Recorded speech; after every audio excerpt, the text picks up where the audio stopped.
بسم اللہ الرحمن الرحیم۔ السلام علیکم ورحمۃ اللہ وبرکاتہ۔ ناظرین و سامعین، امام مسجد صاحبان کے لیے ایک اور خوشخبری ہے، اور وہ حکومت پنجاب کی طرف سے ہے ای بیگ کے حوالے سے۔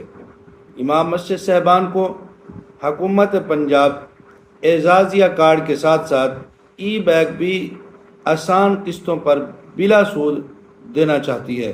اس میں کتنی صداقت ہے، یہ کب امام مسجد صاحبان کو یہ سکیم جاری کی جا رہی ہے، اس کی مکمل تفصیل آپ کو اس ویڈیو میں ملنے والی ہے۔ لیکن اس سے پہلے گزارش ہے، اگر ابھی تک آپ نے ہمارے اس چینل عینی حقیقت ٹی وی کو سبسکرائب نہیں کیا تو ضرور سبسکرائب کر لیں، گھنٹی کے بٹن کو دبا لیں تاکہ آپ کو اس قسم کی اچھی اور سچی خبریں گھر بیٹھے آسانی کے ساتھ ملتی رہیں۔ ناظرین و سامعین، سوشل میڈیا کے اوپر ایک مطالبہ بڑا زور پکڑے جا رہا ہے، اور ائمہ مساجد کی طرف سے حکومت کو ایک اپیل کی گئی تھی کہ جس طرح باقی کچھ ملازمین اور طلباء کو ای بیگ حکومت پنجاب آسان قسطوں پر ادا کر رہی ہے، اسی طرح اس سکیم کے اندر امام مسجد صاحبان کو بھی شامل کیا جائے تاکہ وہ بھی اپنے کام میں کچھ آسانی پیدا کر سکے، آنے جانے کے سفر میں ان کو جو مشکلات آتی ہیں وہ مشکلات ان سے دور ہو جائیں۔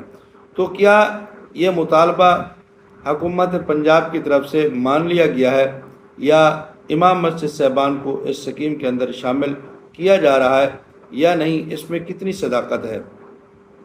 ناظرین و سامعین، حکومت پنجاب نے یہ ایک سکیم شروع کی ہے ای بیگ کے حوالے سے، اور اس میں طلباء اور بعض سرکاری ملازمین کو بھی اس کے اندر شامل کیا گیا ہے۔ ائمہ کرام نے بھی اس کو دیکھ کر ایک مطالبہ کیا تھا، تو ائمہ کرام کو ابھی تک اس سکیم میں شامل کرنے کے لیے حکومت کی طرف سے کوئی سرکاری اعلان، کوئی نوٹیفیکیشن ابھی تک باضابطہ طور پر جاری نہیں ہوا۔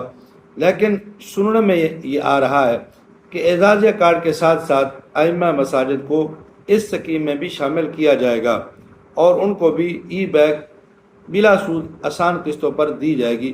لیکن کب دی جائے گی، کب یہ شامل ہوں گے امام مسجد صاحب اس کے اندر، تو ابھی تک یہ تاریخ یا کوئی وقت کا تعین نہیں کیا گیا۔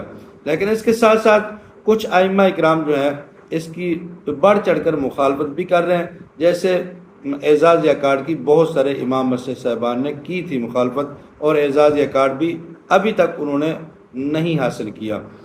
وہ ائمہ اکرام یہ کہتے ہیں کہ اگر آپ اعزازیہ کارڈ کے ساتھ ساتھ یہ ای بیگ بھی لیتے ہیں حکومت پنجاب سے قسطوں پر، تو پھر آپ کو اس کے ساتھ ساتھ اپنے جو بیانات ہوں گے، چاہے وہ جمعہ کے اندر ہوں یا باقی جہاں بھی آپ بیان کریں گے، اس کے اندر آپ کو حکومت کے فضائل ضرور بیان کرنے پڑیں گے۔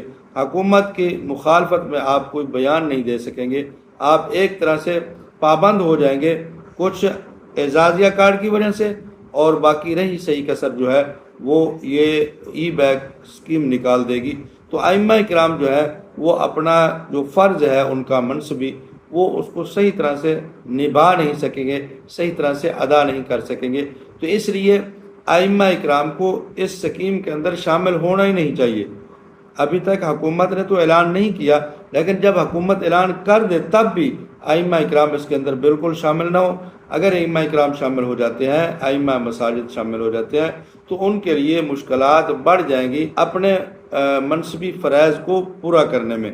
تو اس لیے ائمہ اکرام اس سے محفوظ رہیں، تب جا کر ائمہ مساجد اپنا منصبی فرض ادا کر سکیں گے۔ جزاکم اللہ احسن الجزا۔